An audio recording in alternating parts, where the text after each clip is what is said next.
Hello दोस्तों, नमस्कार। केवल स्टडी क्लासेस के ऑनलाइन प्लेटफॉर्म में आपका स्वागत है। आज के इस वीडियो के माध्यम से बाल विकास एवं शिक्षण विधियों के संबंध में जो बाल विकास को प्रभावित करने वाले कारकों में दो महत्वपूर्ण कारक होते हैं, विद्यालय एवं परिवार। इसके संबंध में महत्वपूर्ण एमसीक्यू क्वेश्चन की श्रृंखला आज देखेंगे, जिसमें क्वेश्चन फर्स्ट है, बालक की प्रथम पाठशाला है। तो सीधा आंसर है परिवार, बालक की प्रथम पाठशाला है। क्वेश्चन नंबर सेकंड है, नर्सरी कक्षा से शुरुआत करने के लिए कौन सी विषय वस्तु थीम सबसे अच्छी है। तो मेरा परिवार सबसे अच्छी थीम मानी जाएंगी नर्सरी कक्षा की शुरुआत करने के लिए। क्वेश्चन नंबर थर्ड है आपका, बच्चे के सामाजिकरण में परिवार फिल इन द ब्लैंक्स भूमिका निभाता है, तो मुख्य भूमिका निभाता है। क्वेश्चन नंबर फोर है, प्रगतिशील परिवारों में बच्चों में अपेक्षाकृत कौन सा प्रेरक अधिक प्रबल होता है। तो उपलब्धि प्रेरक सबसे अधिक प्रबल होता है। क्वेश्चन नंबर फाइव, एक विद्वान है जिनका नाम है मेरिडिथ। मेरिडिथ के अध्ययन के आधार पर कहा जा सकता है कि सामान्य रूप से उन परिवारों के बालक डैश डैश होते हैं जो सामाजिक स्तर से ऊंचे होते हैं। तो वो कैसे बालक होंगे? वो अधिक स्वस्थ एवं विकसित बालक होंगे। क्वेश्चन नंबर सिक्स है आपका, निम्न में से सामाजिक मूल्य कौन सा है। तो सहायता परक व्यवहार ये सामाजिक मूल्य होता है। क्वेश्चन नंबर सेवन है, परिवार बच्चे को निम्न प्रकार से शिक्षा देता है। तो परिवार से जो प्राप्त होने वाली शिक्षा अनौपचारिक शिक्षा कहलाएंगी। तो यानी कि परिवार बच्चे को हमेशा अनौपचारिक शिक्षा देता है, और जो हमें विद्यालय से प्राप्त होने वाली शिक्षा वो औपचारिक रूप से शिक्षा कहलाएंगी। क्वेश्चन नंबर एट है, एक शिक्षक विद्यार्थियों में सामाजिक मूल्यों को विकसित कर सकता है। तो स्वयं शिक्षक आदर्श रूप से बर्ताव करके एक सामाजिक मूल्यों को विकसित कर सकता है। क्वेश्चन नंबर नाइन, ऐसे परिवार और सामुदायिक संस्था क्या हैं जिन पर बच्चे सामूहिक रूप से आकर्षित हो सकते हैं। तो ये सामाजिक पूंजी के द्वारा ही बच्चे सामूहिक रूप से आकर्षित हो सकते हैं। क्वेश्चन नंबर 10 है, और इसकी व्याख्या दे रखी है, बालक की प्रथम पाठशाला उसका परिवार तथा प्रथम शिक्षक उसकी माता होती है।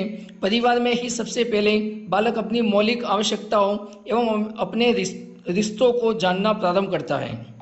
क्वेश्चन नंबर 11 है, जॉन डीवी के अनुसार बच्चों को बेहतर नागरिक बनाने के लिए विद्यालय में डैश डैश का अनुभव कराया जाता है। तो लोकतंत्र का अनुभव कराया जाता है। क्वेश्चन नंबर 12 है, विद्यालय में शैक्षिक निर्देशन दिया जाता है। तो कैसा दिया जाता है? ऑप्शन ए है,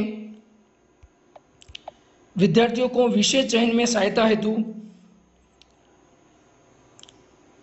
हेतु बच्चों को शैक्षिक निर्देशन दिया जाता है।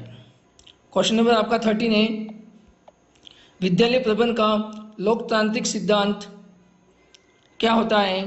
तो सहभागिता, उत्तरदायित्व, यानी कि एक दूसरे के साथ सहयोग करते हुए अपना उत्तरदायित्व निभाते हुए विद्यालय में एक शैक्षिक वातावरण को बनाए रखना ही विद्यालय प्रबंधन का लोकतांत्रिक सिद्धांत कहलाता है।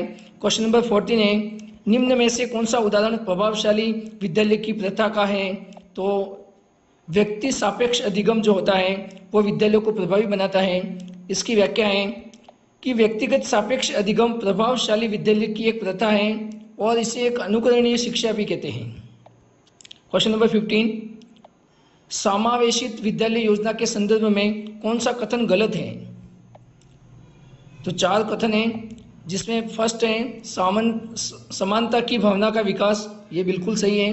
धनात्मक आत्मसम्मान का विकास, ये भी बिल्कुल सही है। विशेष आवश्यकता वाले बच्चों में आत्महीनता की भावना का विकास करना, हीनता की भावना नहीं, सहयोग की भावना का विकास करना इसमें आएगा।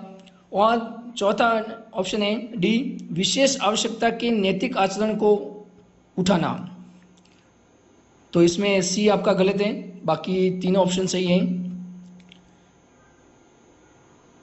इसकी व्याख्या दे रखी है, समावेशित विद्यालय योजना के मुख्य लक्ष्य होते हैं विद्यार्थियों को शिक्षा के लिए समान अवसर देना, विद्यार्थियों में समानता की भावना का विकास करना, विद्यार्थियों में आत्मसम्मान की भावना का विकास करना, नैतिकता व व्यक्तित्व का निर्माण करना। क्वेश्चन नंबर 16 है आपका, एक अच्छा विद्यालय वह है तो अच्छा विद्यालय कैसा होना चाहिए?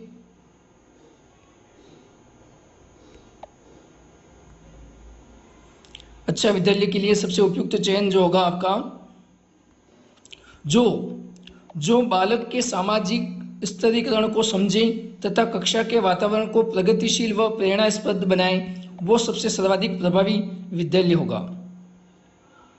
अगला क्वेश्चन 17 है आपका, एक प्रभावी कक्षा वातावरण का सार है। तो जीवंत छात्र शिक्षा बातचीत जो होती है वह कक्षा की एक प्रभावी वातावरण का सार माना जाता है, जिसमें एक शिक्षक और एक छात्र दोनों आपसी बातचीत कर बच्चे अपनी समस्याओं को आसानी के साथ बिना किसी डर के शिक्षक के समक्ष प्रस्तुत करते हैं। वही वातावरण एक कक्षा का प्रभावी सार माना जाता है। क्वेश्चन नंबर 18 है, किसी बच्चे का विद्यालय के मैदान में खेलते हुए निरीक्षण करना किस प्रकार का निरीक्षण है? तो ये अनौपचारिक निरीक्षण कहलाएगा। क्वेश्चन नंबर 19 है, निम्न में से बौद्धिक वातावरण को प्रभावित करने वाला सबसे महत्वपूर्ण कारक कौन सा है? तो विद्यालय का वातावरण ही प्रभावित करने वाला सबसे महत्वपूर्ण कारक है। क्वेश्चन नंबर 20 है, विद्यार्थियों को विद्यालय में खेल क्यों खेलने चाहिए? तो इसका सीधा आंसर है, यह सहयोग एवं शारीरिक संतुलन का विकास करेगा। क्वेश्चन नंबर 21 है, एक अनुकूल समय सारणी बनाते समय निम्न में से किसे महत्व नहीं दिया जाता? तो किसे महत्व नहीं दिया जाता? तो विद्यालय के प्रकार को ध्यान में दिया जाता है, लेकिन कठोरता को ध्यान नहीं रखा जाता। इसमें सरकारी नियम एवं अधिनियम को भी ध्यान में रख के समय सारणी बनाई जाती है।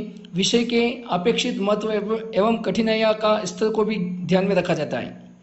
क्वेश्चन नंबर 22 है, विद्यालयों में विद्यार्थियों की असफलता के बारे में निम्नलिखित में से कौन सा कथन सही है?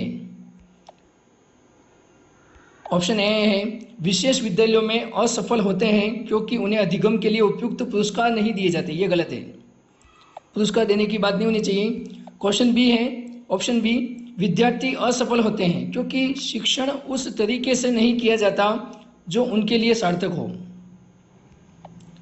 ऑप्शन बी है, विद्यार्थी असफल होते हैं क्योंकि शिक्षण उस तरीके से नहीं किया जाता जो उनके लिए सार्थक हो। ये बिल्कुल करेक्ट है। और ऑप्शन सी है, विद्यार्थी असफल होते हैं क्योंकि विद्यालय व्यवस्था प्रत्येक विद्यार्थियों की आवश्यकता और अभिरुचियों का ध्यान नहीं रखती है। ये भी बिल्कुल करेक्ट है। तो इस प्रकार से जो सही कथन है बी और सी दोनों सही है। और इसकी व्याख्या कह रही है, अच्छा विद्यालय वह है जो बालकों के सामाजिकरण को समझे, बालकों में बिना विभेद किए उन्हें समान परिस्थितियों के उपलब्ध कराएं, साथ ही कक्षा का वातावरण इस प्रकार हो कि बालकों को प्रोत्साहन प्राप्त होता हो और उनका अभिप्रेरणा का स्तर बना रहे। अतः विद्यालय और विद्यालय सामाजिकरण का एक महत्वपूर्ण कारक है। तो इस प्रकार से दोस्तों हमने विद्यालय और परिवार के संबंध में महत्वपूर्ण एमसीक्यू क्वेश्चनों को देखा। आशा है कि ये वीडियो आपको बहुत अच्छा लगा होगा। तो आप सभी इस YouTube चैनल को, जो कि केवल स्टडी क्लासेस का है, प्लीज़ आप सपोर्ट करें, लाइक करें, शेयर करें और सब्सक्राइब भी करें, ताकि आपको अधिक से अधिक इसी प्रकार के वीडियो आपको प्राप्त होते रहें। और मिलते हैं एक और नेक्स्ट वीडियो के माध्यम से। अभी के लिए थैंक यू।